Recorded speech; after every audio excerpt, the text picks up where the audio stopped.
আজকে আমি এখন যেখানে দাঁড়িয়ে আছি এটা হচ্ছে মরিশাসের সবচাইতে বৃহত্তম একটি শপিং মল।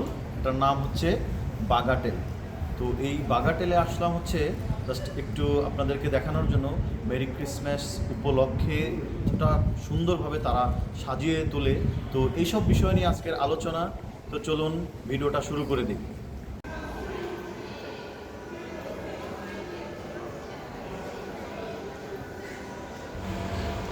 আসলে গেটের বাইরে থেকেই অনেক সুন্দর লাগছিল মলটা।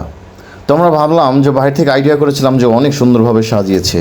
সত্যিই যখন ভেতরে ঢুকলাম এসে দেখি অসাধারণ সুন্দর করে সাজিয়ে রেখেছে প্রত্যেকটা দোকানের সামনে। দেখতেই পাচ্ছেন এখানে আরও একটা দেখেন, এই যে পুরানো যে কার আছে সেই কারগুলো সাজিয়ে এবং খুব সুন্দর করে হচ্ছে সাজিয়ে রাখছে। মানুষজন ছবি তোলার জন্য ব্যস্ত হয়ে উঠে পড়েছে। তো এটা হচ্ছে অ্যাডিডাসের হচ্ছে একটা শোরুম। তো এই শোরুমে আমরা ঢুকতে চেয়েছিলাম, এখানে অনেক এক্সপেন্সিভ সব কিছু। তো আসলে আমাদের সেজন্য আসলে ক্যামেরা নিয়ে ঢুকতে দেয় নাই। তো আমি সেজন্য বের হয়ে চলে আসছি এখান থেকে। দেখেন প্রত্যেকটা দোকানের সামনেই কিন্তু সাজিয়ে রাখছে।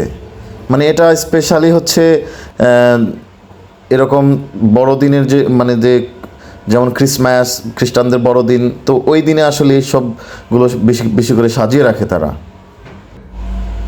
আর এটা হচ্ছে লাকস্টের শোরুম। তো এখানে লাকস্টের সব ধরনের টি শার্ট, পোলো শার্ট বা বডি স্প্রে বা অনেক কিছু এখানে পাওয়া যায়। তো আসলে এখানে অনেক এক্সপেন্সিভ ভাই, এটা আমার দ্বারা কেনা সম্ভব না এখন। তো যাই হোক, নিতে পারি নাই। তো এখানে যে একটা জিনিস খেয়াল করতে পারছেন, এখানে একটা বক্সের মধ্যে হচ্ছে দেখেন এই যে আগুন টাগুন বা পুতুল অনেক কিছু অনেক সুন্দরভাবে সাজিয়ে রাখছে। সব থেকে বড় কথা হচ্ছে এই দেশের মানুষ না একটু এই পরিপাটি পছন্দ করে, যার জন্য এত সাজিয়ে রাখে। আশা করি আমার ভিডিওটা অনেক ভালো লেগেছে। যদি ভিডিওটা ভালো লাগে অবশ্যই একটু লাইক করবেন, কমেন্ট করে জানাবেন আসলে ভিডিওটা কেমন লেগেছে। এবং যারা আমার চ্যানেলটি এখনও সাবস্ক্রাইব করেন নাই তারা অবশ্যই সাবস্ক্রাইব করে আমার পাশে থাকবেন। Thank you.